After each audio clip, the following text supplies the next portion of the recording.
can't express the significance of just how great the source to sea is. The fact that we're bringing history right back into people's view, to see a fleet of steamers and wheelers and boats come in. This is something that Australia is going to remember for a long, long while.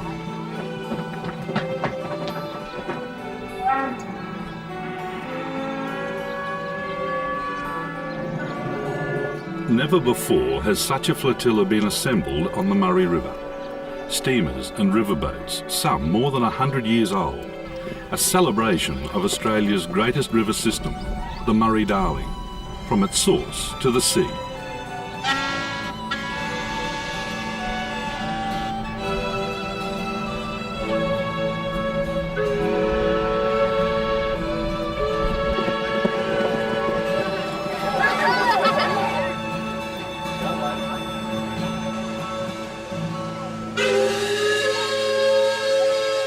You see those kids there waving and all excited, big eyes, and because many of them have never ever seen a wheeler before, and the opportunity of being able to get down there and get on a vessel and really walk on a paddle wheeler is something that those kids will just keep it in their hearts for years and years. And that's really what we want to do, retain Australian history. Okay, can I have all the river skippers move down by the boat for a photo take? This is a piece of history in the making. No one can recall this many Murray skippers being assembled before. Every boat is represented from the flotilla, heritage and leisure craft of every description. Keep moving, guys! The photograph will become as historically important as the boats themselves. Okay, Captain Alan Smith off the Oscar W. Would you come forward a couple of steps, thank you? Another two, Alan. Peter Teagle of the Kuna Amphibious. Whereabouts are you? My name's Peter Teagle. I'm skipper and owner of this vessel, the Amphibious. She's 72 tonnes at the moment, 80 feet long, 35 feet across the paddle boxes. And she's a lovely old lady built in 1875. Frank Tucker from the industry, where are you? Bryce Douglas off the Mayflower. Would you just move across a few paces, thank you? My name is Captain Bryce Douglas. I skipper the paddle wheeler Mayflower, which is the oldest paddle wheeler in South Australia and the third oldest wheeler within Australia. The Mayflower itself is just a beautiful little vessel. Rolly from the William Randall, stand up, thank you. I'm Rolly Bartlett, the skipper of the paddle steamer William Randall, which is about 5 years old. And we like it because we built it to try and incorporate all the features we like about the old riverboats. Okay, Richard Veenstra from the Oscar W. Where are you, Richard? I'm Captain Richard Veenstra from Renmark in South Australia.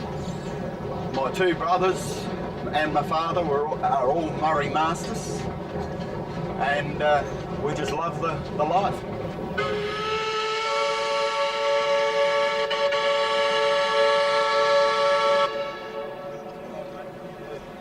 Okay, everybody ready? Want some good smiles? I'm just coming down to get in position. What are you doing, Captain?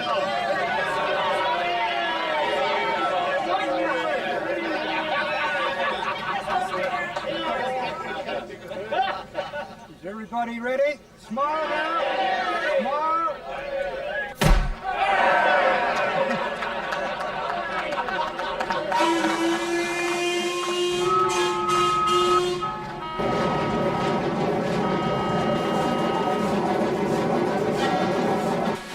Murray River, wide and long.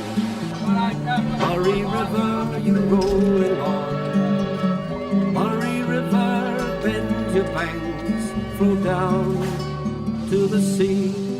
The journey will take them 3 months. As they travel down the Murray, more boats will join them. By River's End, there'll be more than 200 boats in the flotilla. At times, there'll be more than 1,000 people involved from all parts of Australia. They all know they're taking part in an extraordinary adventure.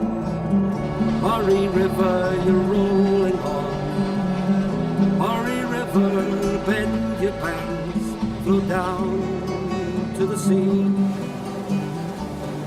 Used to be a waterway, paddle steamers and wool and hay. They'll travel at river speed, about 10 kilometres an hour. The flotilla will be carried by water that was once snow on the Kosciuszko High Country and summer rains that fell on the Great Dividing Range in Queensland and New South Wales.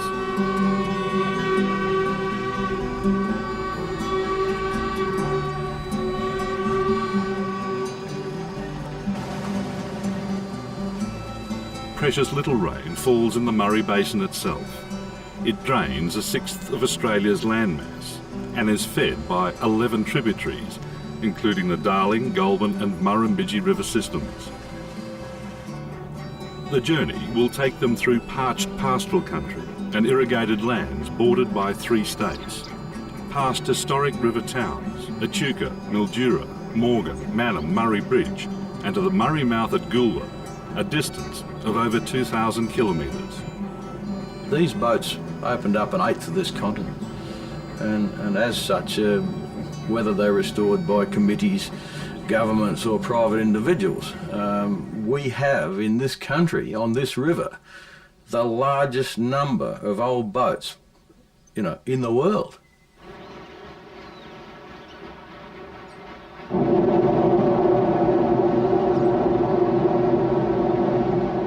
This is one of the last surviving grand old ladies of the river, with a rhythm and sound unmistakably her own. The paddle steamer Oscar W was built in Echuca in 1908 by Charlie Wallen and named after his son Oscar. She's worked most of the inland river systems, pulling a fully laden barge, and is still called on today when there's a job to be done. The Oscar W is based at Goulburn and is maintained and operated by a dedicated group of volunteers.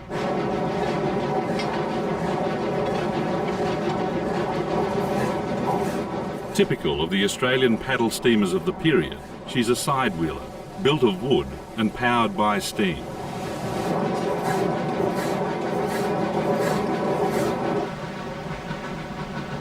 Paddle wheels on the side of the boat make it easier to negotiate the narrow, shallow twists and turns of the river.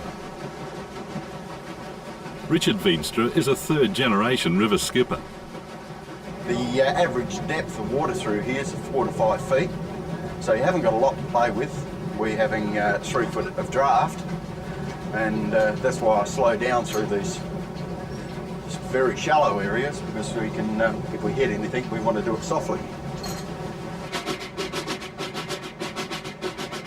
When pulling a barge, the tow line's connected to a towing pole in the middle of the boat. If you tow from your stern, you've got no steerage. So you tow from the middle of your boat, the same as the tugs do in sea ships. So you can swing your stern underneath, so you've got full control. There has to be a good understanding between skipper and barge master, because the barge has no power of its own. It's a skillful and solitary job, and finding a person with the right temperament isn't always easy. I'm a volunteer on this vessel. By profession, I'm a bookbinder. As far as barge master goes, I got the job because nobody else wanted it.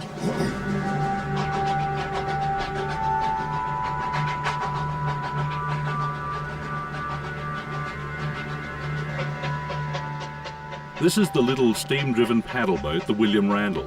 It was built and is owned by skipper Rolly Bartlett. Well, we're trying to keep up a bit close to the Oscar W so that we don't have to concentrate as hard.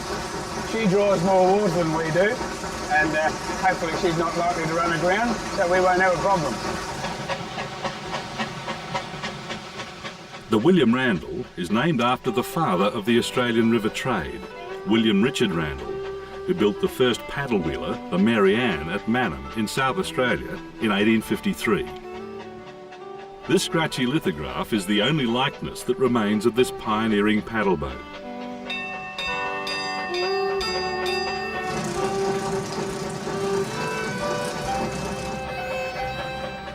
By any measure, the PS William Randall is a wonderful folly.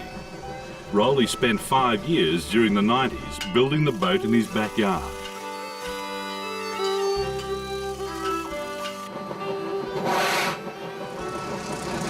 This is the piece of the river that's got all the hazards in it. So we've got a couple of shallow bits coming up. We've got Warracoo, which is notoriously shallow, and we don't want to run aground there.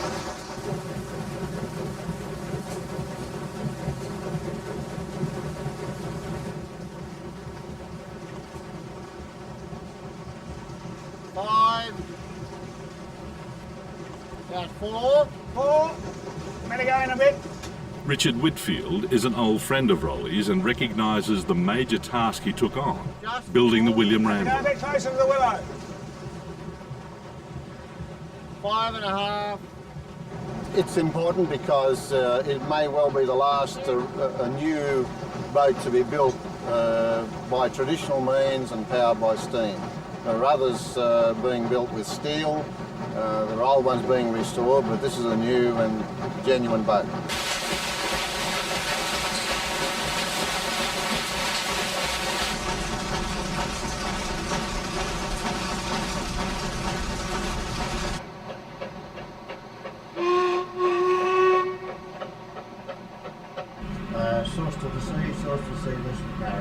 Another of the old boats in the fleet is the PS Marion.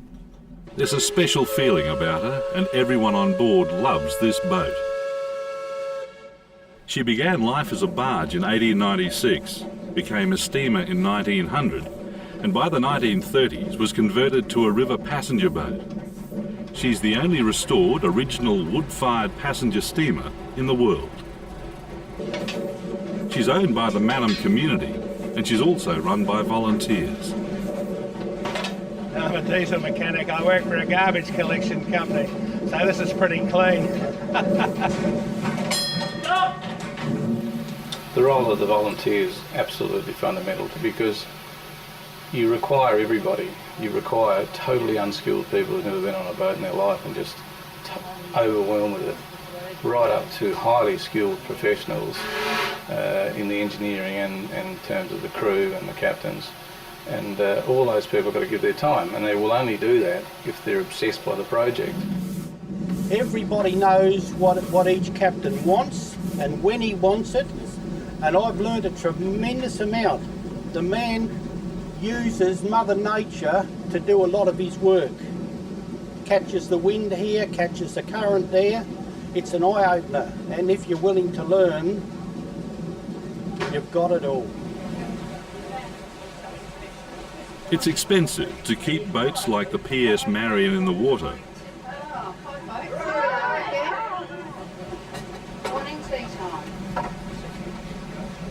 Full fare-paying passengers help pay the bills.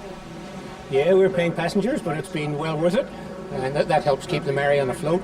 All of the crew are volunteers, and they've been looking after us, and we've been having a terrific week.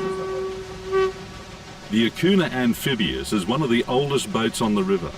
She's sleek with beautiful lines and has a colourful history, and is the fastest boat in the fleet. Now in the hands of the Teakle family, Jan and Peter have owned the boat since 1999. Oscar W, this is the Amphibious. Oscar W, over. Old river men say when it comes to skippering, you either have it or you don't. Peter's acknowledged as a good skipper who understands the mood of his boat and the river very well. The difference between how much a boat takes up in the water and its draft is that as the boat's going through the water, it actually requires the same amount of water as it displaces. So at 70 tonnes, she's drawing around her 70 tonnes of water as she's moving along. As you get to a sandbar, she's trying to draw that water in around her hull. And if the sandbar is on the left-hand side, she can't draw water from there, but she can from the right-hand side. That's called smelling the bottom. She will actually go to where she can draw water from. And as the skipper, if you fight that, first off, you don't understand what your vessel's trying to tell you, and secondly, you just end up on the sandbar. If you let her go, she will find the bottom, and that's called smelling the bottom, because she can get water from where that deeper area of the river is.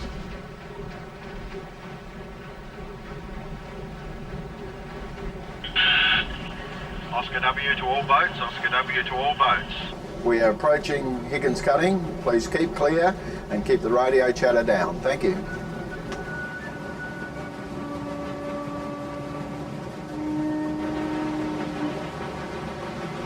I've got a sideways drift going with the current.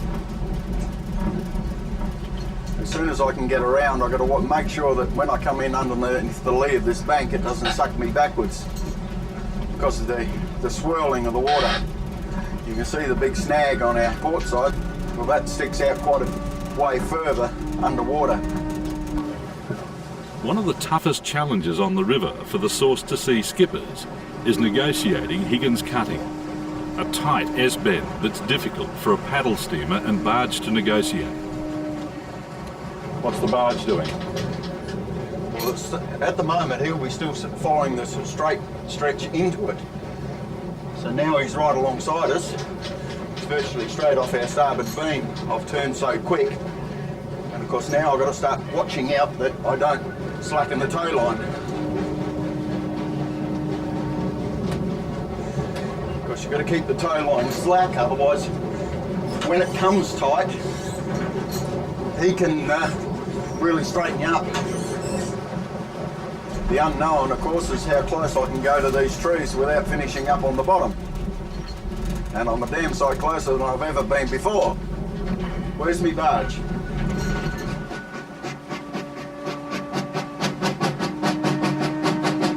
Right.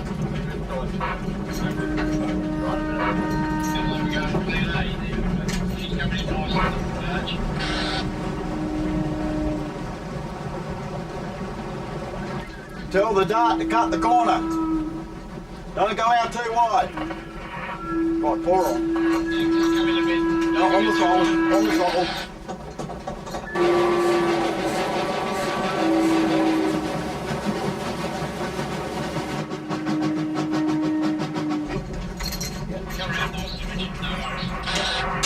That's enough, that's enough.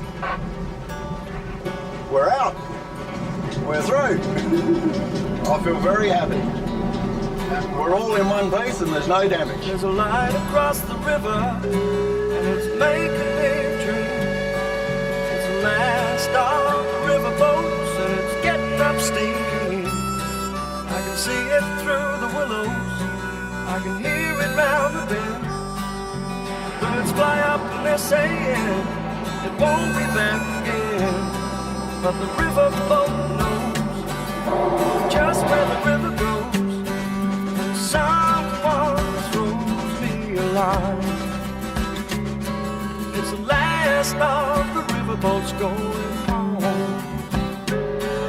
I dreamed I took a journey from Chowilla to the lake, drinking on the promenade deck till I couldn't keep awake. I woke up with a vision from a different time, when the road was the river and the riverboat was mine. The riverboat knows just where the river goes. Someone throws me a line, and the steam whistle moans, the paddle wheel groans, the water shows me a sign. It's the last of the riverboats going home. The end of another busy and eventful day. The campsite tonight is one of the remotest sections of the river. The nearest town, Renmark, is 2 days of river time away.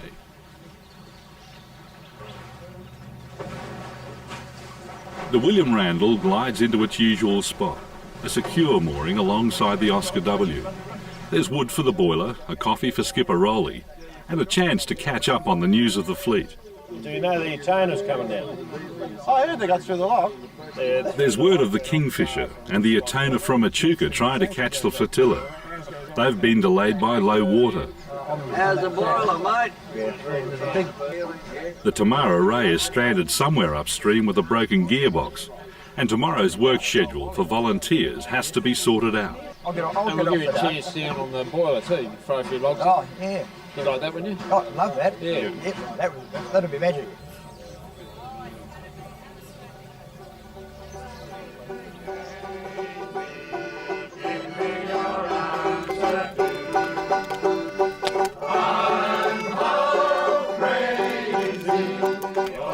nightfall, a log fire and a few instruments is all that was ever needed for a night's entertainment.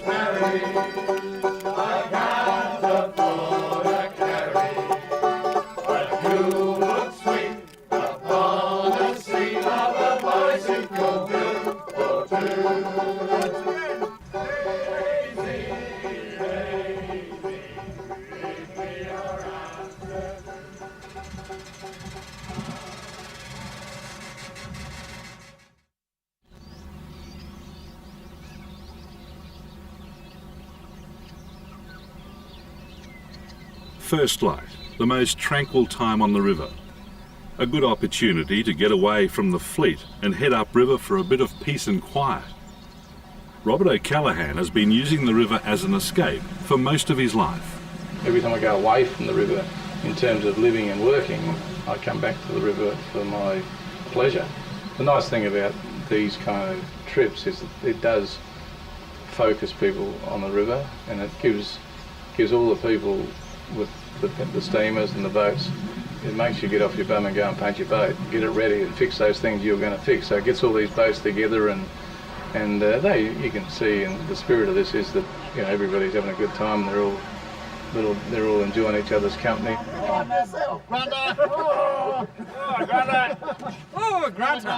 The day starts early on the steamers too, loading wood and firing up the boilers for another day on the river.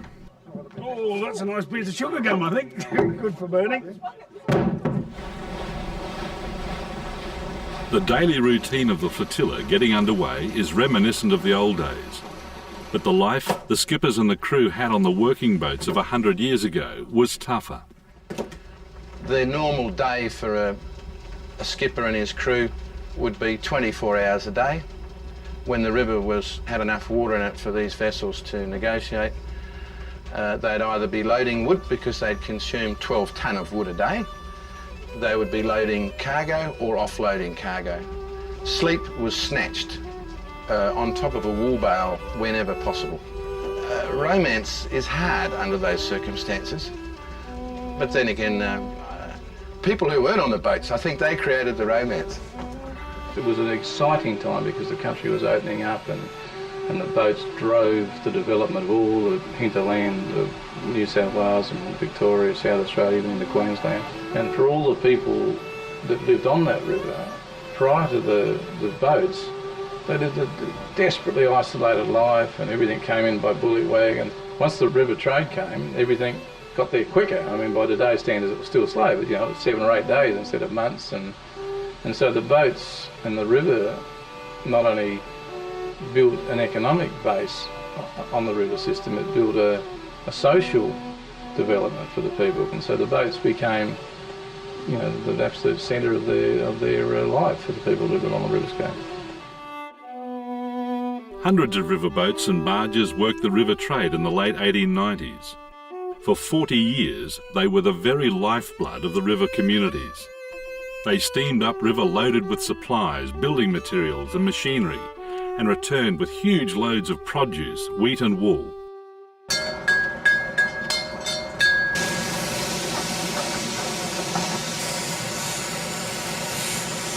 This property has been in the Robinson family for 5 generations. Chowilla Station has been producing wool for well over 100 years. I guess the 1870s would have been the most exciting time for people living along the river.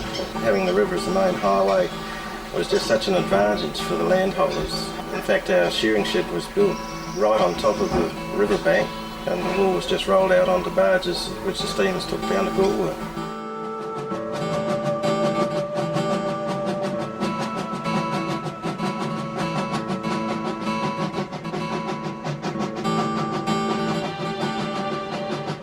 The local farmers could tell by the noise of the boat and the whistle which boats were coming down to pick up their firewood in his area and so on.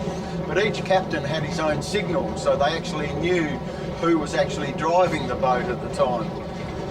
Mine was one long and short. And a long. But not all river skippers wanted to be recognised by the sounds of their boats and their individual whistles.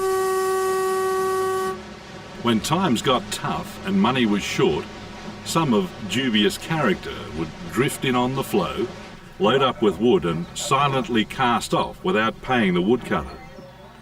Wiggly Flat is named after a fellow by the name of Wiggly, who had a woodlot there, and there was lots of stories. One was that someone had taken his wood and during the night had left without paying him.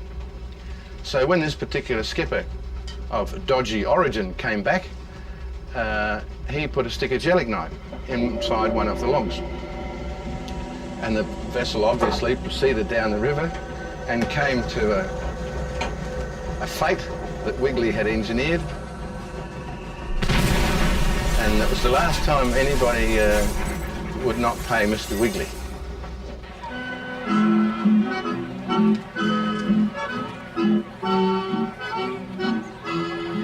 Along the length of the Murray, every one of the river communities celebrated the arrival of the Source-to-Sea flotilla. The fascination of seeing so many riverboats and old steamers for the first time draws out the crowds along the river. It's a chance to see and be part of working history. When I went to school, the riverboats didn't even exist, and I was taught about the bullock teams and the railway trains and the camel trains. And riverboats, one line.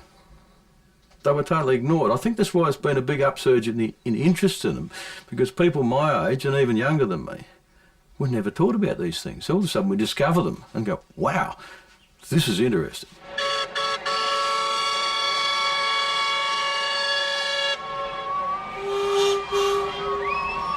Australians have never taken to heart the Murray or her riverboats in quite the same way as the Americans do with the Mississippi. One reason would certainly be the writings of Mark Twain, who placed their river at the centre of American culture. Something that didn't happen here. For Lawson and Patterson, there was shearers and drovers and horsemen and cockies and squatters and stuff like that. Of course, the Americans had the opposite situation. One of their great writers was a man fascinated by the river. Mark Twain was obsessed by the Mississippi. So he captured the spirit of that time in all of his writings, and unfortunately we didn't have anybody that could capture the spirit of the time in our country that was the equivalent.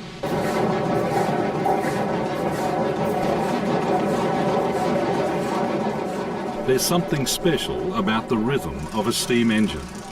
Every one of them has their own character.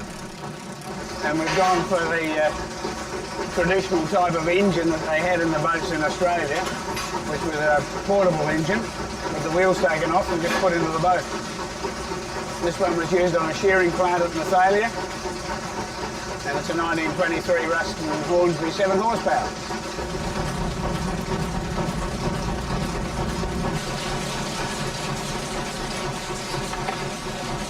Scones are ready!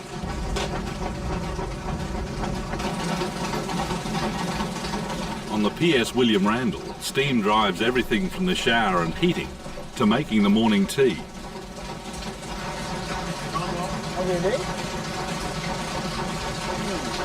Very good stuff.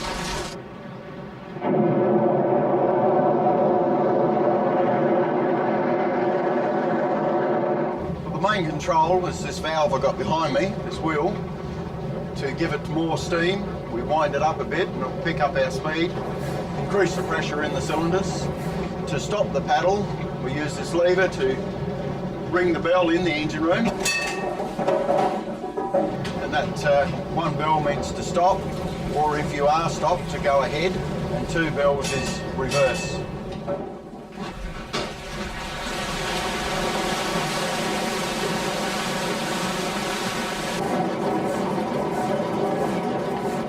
I think the Americans are fascinated because they basically don't have any boats left.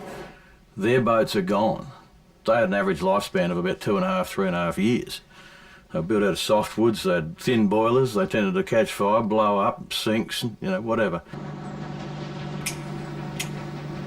Shooting the breeze on a paddleboat steamer, shooting the breeze on a paddleboat song, taking my ease on the candlelight dreamer, paddle boat steamer, won't you take me on board?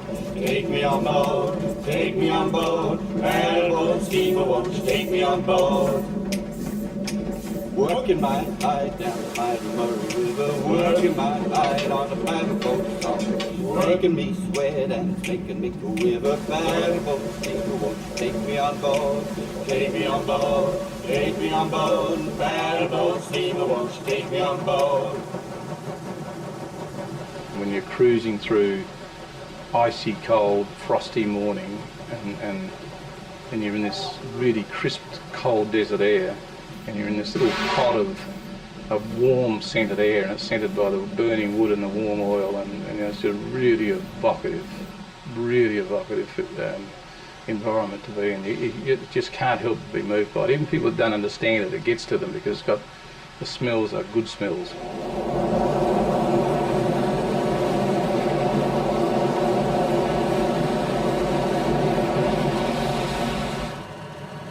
The only steam on the Acuna Amphibious comes from the kettle boiling on the wood stove in the galley. Steam is terribly romantic and terribly impractical. Firstly, you need an engineer with a steam ticket. Secondly, they go through about half a tonne of wood an hour. So a couple like ourselves just couldn't do it. The diesel's very practical. We try and quieten it down, put smoke in the stack, put a compressor on it so that we've got a whistle, and all those other things that are the romance side. But yeah, the diesel is very practical.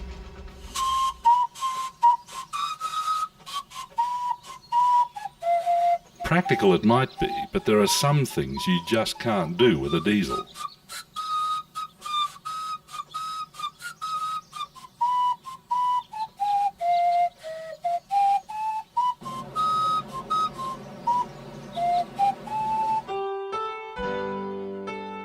By the 1890s, the steam-driven river trade was flourishing. At Morgan, 8 trains a day were needed to unload the cargo from dozens of boats and barges. Down the river at Mannum, Australia's first motorcar was being built by David Shearer. It was the third in the world and powered by steam. The rise of the paddle steamers was rapid, but their days were numbered. Rail transport was faster and more dependable. The development of oil and kerosene engines and diesel and petrol motors for trucks and cars spelt the end of the river trade. More and more boats were tied up with nothing to do. Many were abandoned and simply sank on their moorings. Nearly every old boat on the river today was at one time an abandoned wreck. This was the Amphibious in 1979, an unrecognisable hulk on the bottom of the Port River in Adelaide. Today she's getting close to being fully restored. Peter Teakle's determined to keep the Amphibious going for many more years because of a fascination with her history. She was built in 1875 in Melbourne, dragged by oxen and logs across the Yarra Bridge. She came through the mouth into the Murray River in 1876. She had 10 years doing cargo work.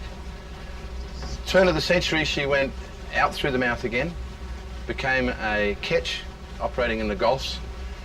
Then in 1948, she was converted into a showboat on the Port River, and she did her nightly cruises as a restaurant and dance boat. Then opposition, the Lady Chelmsford came from Sydney, and it put her out of business and she went broke. So she sank in the Port River and was derelict. Yeah, anyway, I went to the Marine Harbours and said, look, this old Amphibious, what's going on with it? And they said, oh, well, do you want to buy it? Anyway, they sold it to me for the back wharfage that was owed on it, which was $52. And that's when the money started, that's when it, the last time I paid it the cheapest price for her. Dick Bromhead has spent much of his life saving old riverboats. He lives on the river in this one, the Decoy. She was built in Scotland and was a grand old lady. The restoration of the Decoy is on Dick's long list of things to do. His first major rescue was the Amphibious.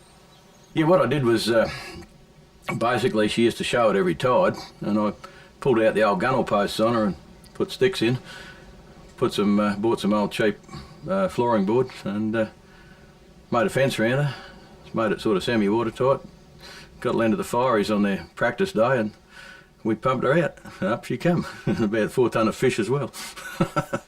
Then just after that we got a commission to do the film Gallipoli with her.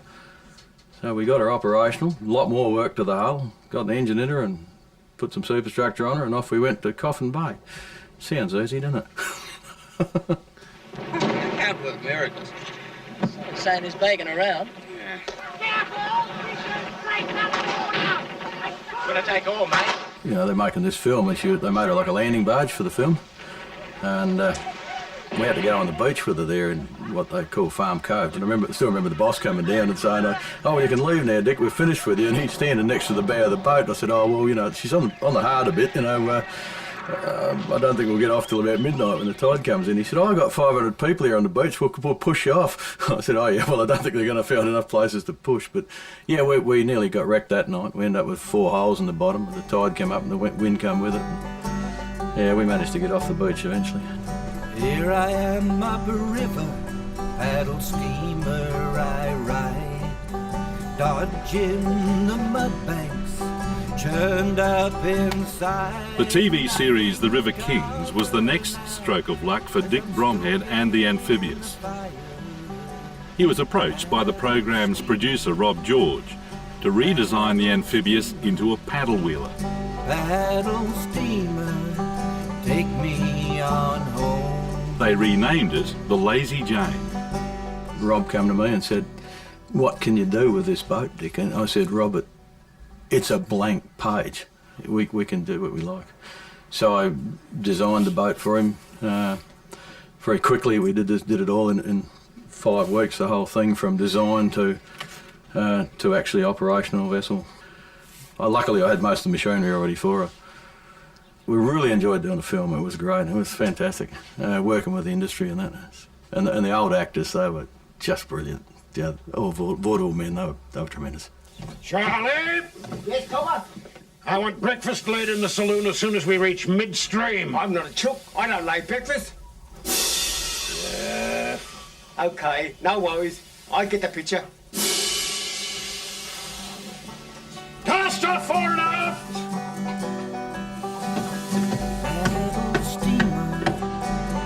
Paddle steamer, paddle steamer, take me on home. And then there comes a time, you know, that you have to let go.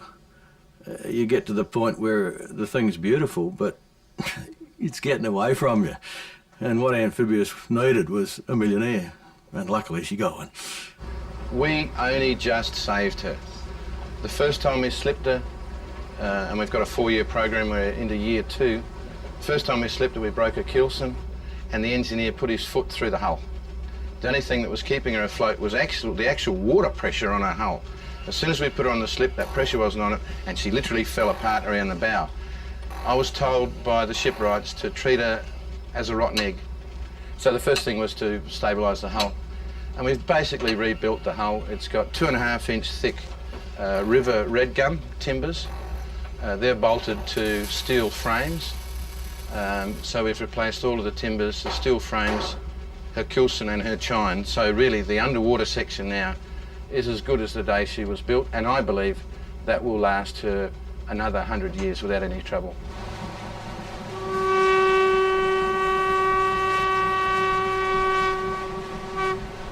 I'm Andrew Cook.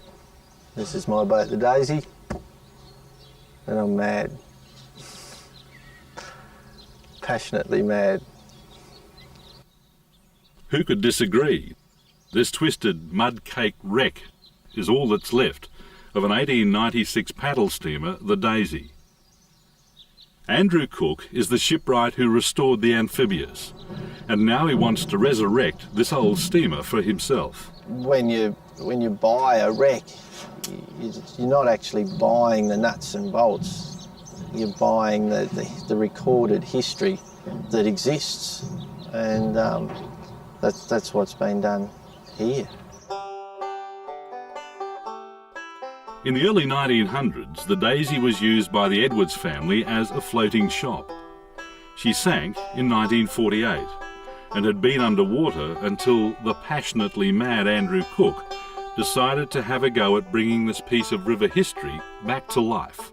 Looking at it as a whole, it's a big job, but big jobs are just a whole lot of little jobs, one after the other. So you just tackle one little job at a time, and eventually they all come together and the big job has been completed.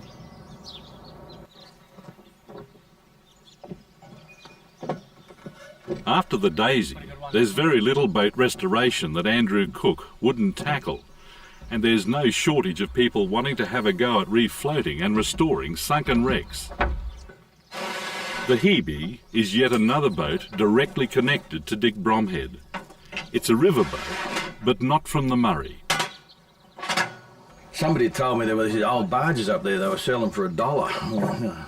Or anybody wants a riverboat, that's too good to give up. So I was headed for the north coast of New South Wales and found there were literally dozens of these barges, hundreds of them in fact, for $1 each. But the guys at the slipway at the Harwood Island Mill on the Clarence River, sugar mill, they said to me, "Oh, there's a boat here for sale. One of our tugs is for sale." So they showed me this big, long, lean tug. I said, "This is all right, it goes," you know. So the skipper took me out and took me around the bay on her. Yeah, that's fine. She's a beauty. This is the Hebe in 1975. Her days as a sugar barge tugboat on the Clarence River were over. Her life as a Murray Riverboat lay ahead. Yeah, I got her together, put gunnels on her, corked her up and fiddled the engine up, cleaned out the fuel tanks, etc., and made some accommodation. Managed to con a couple of surfers into coming with me, and with a book on navigation in one hand, the steering wheel in the other, off we went. I really wasn't sure whether we were going to make it or not, but yeah, after about a month we got there. Over the next 25 years, the Hebe spent a fair bit of time in the hands of several owners in a parlous state. She was in desperate need of a saviour, and found one when she finally ended up in a backyard at Ramco with Kerry and Mick Knight. You've got to certainly want to do something to take a project on of this size, and we think we're the ones to actually do it. You know, there's been a lot of people that have taken on the Hebe prior to us, doing certain pieces on it, but nothing to the extreme of what we're going. We want to see the boat back to an original state. Good. If the wife or the partner is not interested, then a project like this could be very, very daunting, very, very hard on a marriage, because you've really got to do it together. Everything has to be mutual. From the finances for a start, I mean, you know, willing to put the amount of money that we're going to put into this, to actually doing it, both being interested in it and both being a party, you know. So you're going to put that onto there? Yep. I think it's wonderful that Mick's doing it. It's absolutely great. It's just so wonderful to see the old girl up off the bottom again, because she was sunk up the river here for about 4 years. And I think Mick's a very brave man, but good luck to him.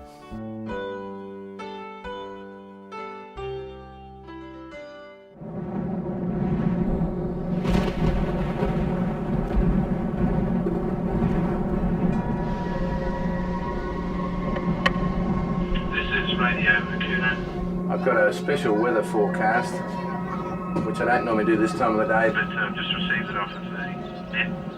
There are warnings out that I've never seen before. If you look at the barometer, it's just dropped 25 millibars. Forecast is 45 knots from the northwest going southwest, 45 knots with hail. At its peak, the winds reached 80 knots. River skippers have always had to deal with extreme weather. Today's no different. Tie up and wait.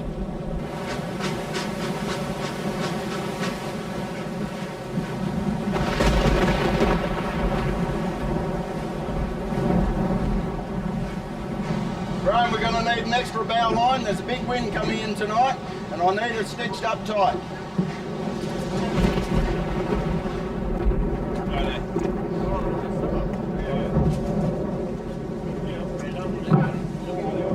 The storm is starting to come through, We had to bypass the flotilla coming through Renmark because it's just going to turn very bad.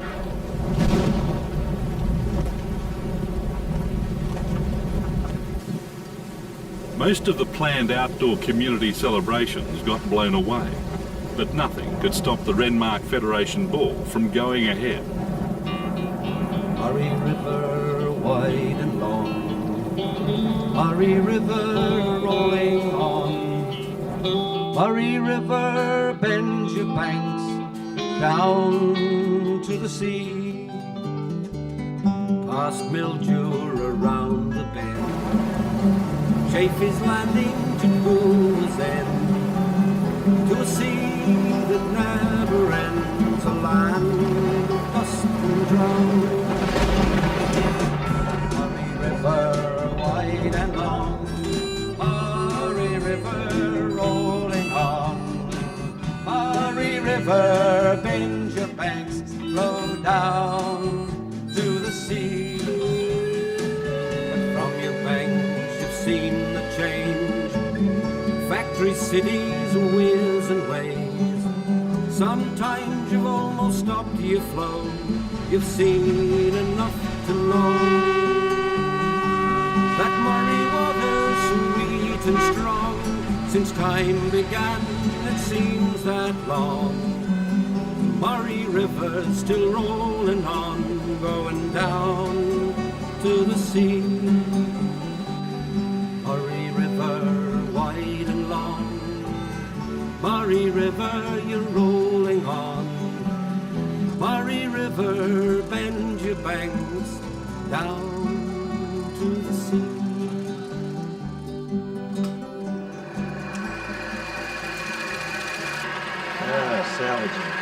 The Robinsons at Chowilla Station, like all the pastoral families who live along the Murray, have learnt to live with its extremes of drought and flood. Rivershed, halfway up to the front door. 1956 was the last time the shearing sheds and many of the homestead buildings at Chowilla were flooded. You went through that in the digging.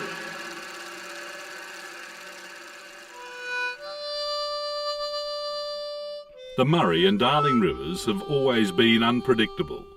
When the rains failed, the rivers went dry and the paddle boats were stranded, perhaps for months, sometimes years.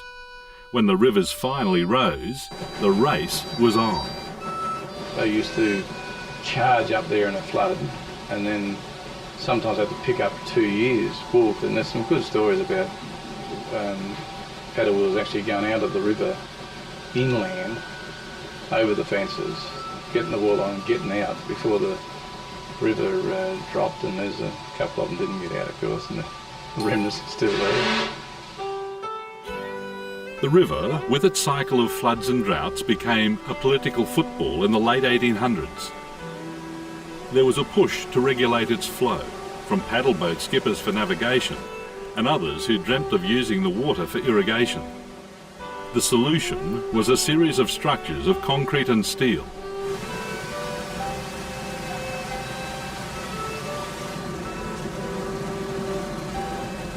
The original plan was to build 76 locks and weirs, however only 15 were built. They are impressive engineering structures, built to take several large boats at a time and raise or lower the river level up to 3 metres.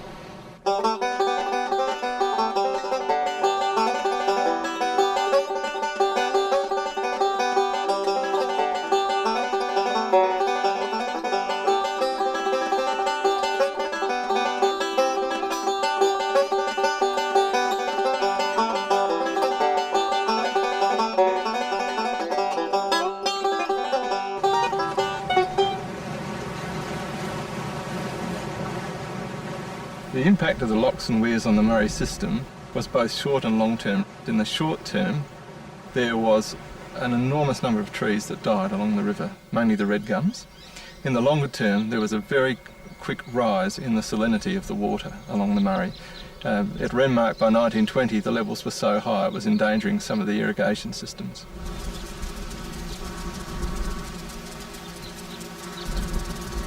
Irrigation is a two-edged sword. Water brings life, but if used to excess, it also brings salt to the surface. Water from the Murray and its tributaries today produces 40% of the food we eat and export. It is Australia's food bowl, green fields of abundance surrounded by near desert. There's something hypnotic about travelling along a long, thin ribbon of water through a desert landscape, and the skippers are as passionate about their river as they are about their boats. The river is mighty, if we keep it that way. It's had a lot of stuff done to it. They take far too much water out of it, and unless we can respect it, it's going to die. But now the movement is to save the Murray. I'm completely behind it. Also save the Murray life. Keep the boats plying on it, because it's all part of our history and our trade.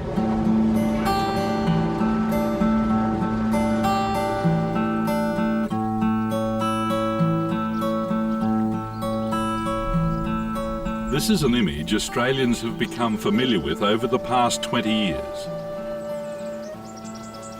Dead trees killed by salt, caused by clearing the land and overwatering. Native fish, like the giant Murray cod, were once plentiful, but not anymore. The old-timers say the river has changed. It's muddier than it was before, and there's a greenish tinge about it caused by algae, fed with phosphate. But things are changing. Individuals along the river are making a difference. Chowilla Station is one example. This is the home of Peter and Jan Teakle, an award-winning environmental showcase with its centrepiece, the Chowilla wetlands.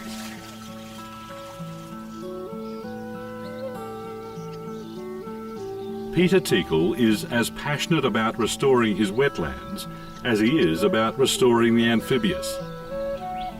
With his manager Peter Ward, they're committed to changing his Billabong wetlands back to the way they were. I first saw it 6 years ago, and it was a barren pond of turbid water stirred up by carp. No life involved at any place or form, no weeds, no trees, nothing happening. The transition has been nothing less than remarkable. What was dead is now alive. The wetlands were drained, the destructive European carp removed, island sanctuaries for bird life built, and the health of the Chowilla wetlands restored. If we do our little part along the river of what we own, if every person or property owner did their little bit, our great river would be far better off.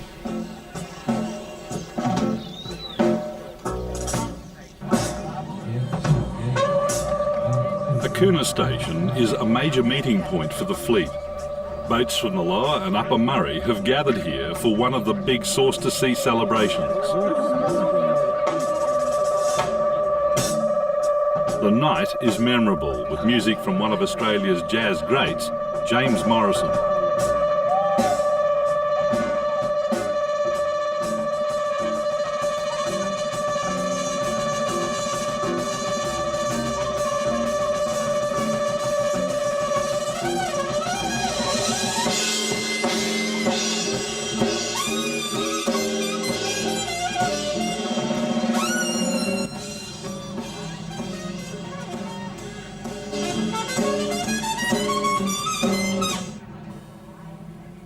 Come on, Peter, if you're going to blow that horn, do it now.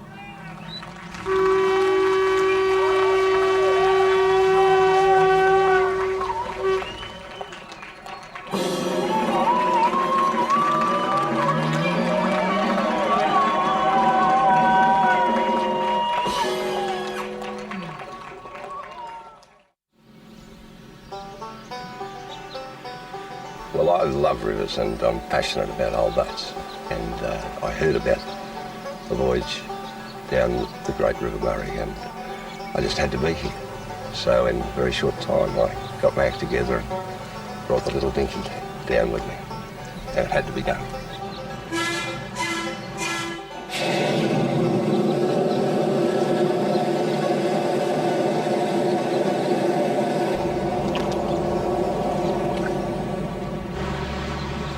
Writing poetry is something I enjoy, and sharing it with others is a special part of that. This river in no way has disappointed me. I mean, it was the key to the whole of this continent, and having visited it for the first time, I was moved to verse, and I just had to record it.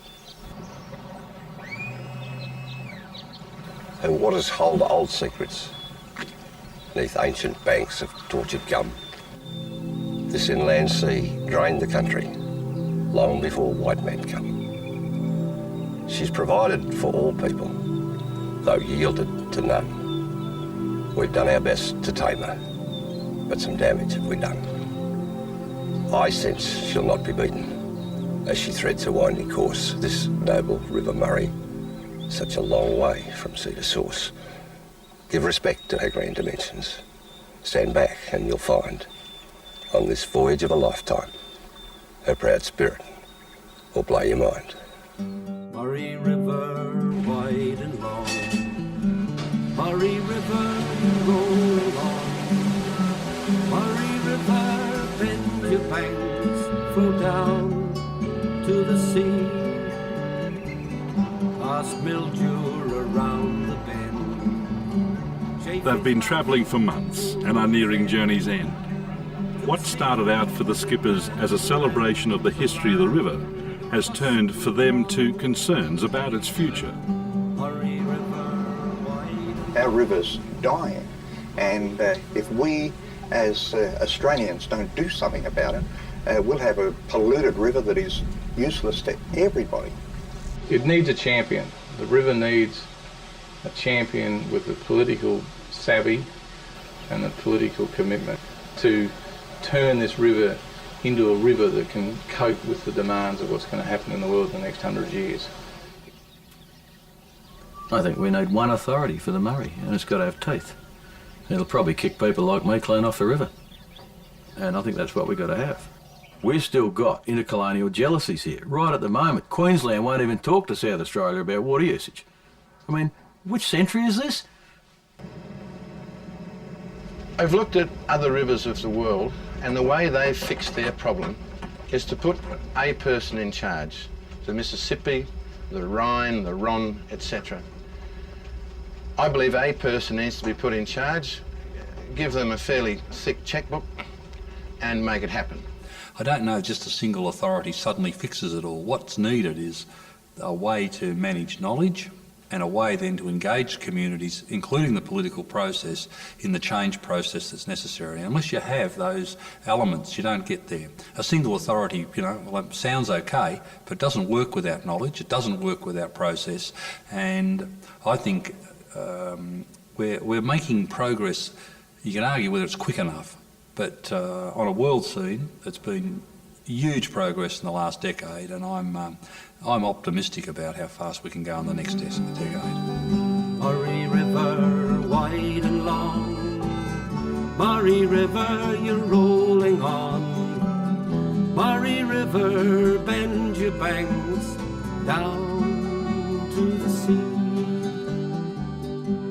Imagine a journey down the Murray along the slowest moving river in the world through the driest continent on Earth. And finally, you arrive here, one of the most spectacular sights in Australia, where the Murray meets the sea and the Coorong stretches out to the horizon and beyond.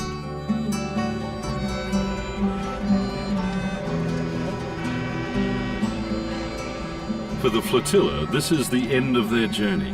The Murray mouth town of Goolwa is in sight.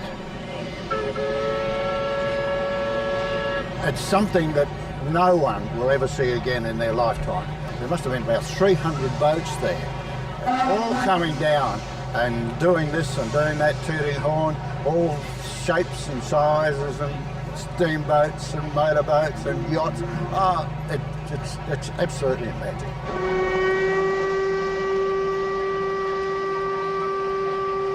It was a great entry into Goolwa. There was more boats than I ever imagined. There was more people than I ever imagined. More colour with the tents and marquees and people on the shore, bands playing, and more dignitaries than I ever thought would come out to see us. And now it's just the end of a magnificent trip. Mixed feelings, of course. Being home, it's all over. We've done it. But delighted to have done that, but also delighted to be home and get on with the next thing. I didn't expect there'd be so many people to come out to see us. I really didn't. We've been on trips before, smaller trips, of course. And we've come back, there's 2 men and a dog waiting for us, and this has been absolutely fantastic. And believe me, I'm proud, you know. I wanted everybody in the community along the River Murray to take notice of the River Murray, and also to have a fantastic time for Federation. And 3 states, we actually achieved that, and that was my dream. It's done a lot more than what we had planned to do. Just the reaction from kids and the community, and it's the sort of reaction that you can't orchestrate. Purely emotional soul stuff, and yeah, much better than what I anticipated. It's one of those things when you have events never again, and I've heard people saying, well, maybe it could be a biannual event, because people were so enthusiastic about it, and it was breaking new ground. It's never been done before like this, and it worked really well. So based on that success of that, I wouldn't be surprised if there are some groups who think, I think I could do this one again. Yeah.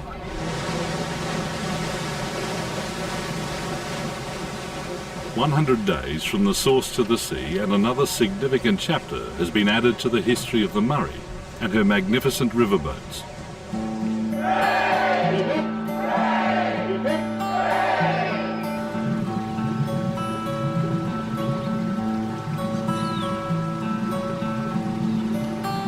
And it's a nice thing to go on the record. All the boats got together, and that when someone looks at it in 50 years' time, it'll be looked at as a really, really important event. But for me, the river is about taking your best wine and your best food and your best friends and just sitting on the bank for 2 or 3 days and watching it go by.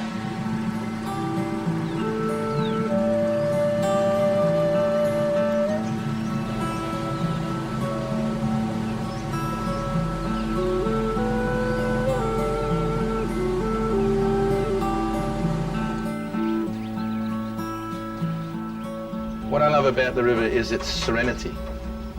As we get more sophisticated in life generally, it's getting more and more difficult to have silence. We have to pay for silence. Here on the river, we have lots of silence. It's serene, and that's my biggest attraction.